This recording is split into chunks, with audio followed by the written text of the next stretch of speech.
বীরভূমের রাজনগরের তাঁতিপাড়ায় ITI college থেকে lathe machine খুলে নিয়ে যাবার অভিযোগ উঠল। এদিন সকালেই ঘটনাটি ঘটে। ঘটনা ঘিরে চাঞ্চল্যের সৃষ্টি হয়েছে। বিস্তারিত দেখে নিন এক ঝলক।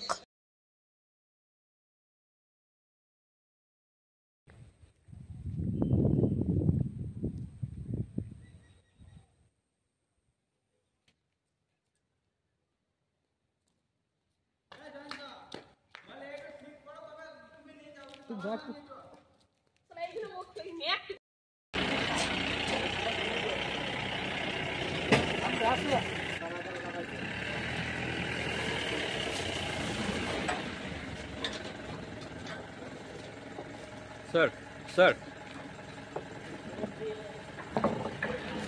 ए बंद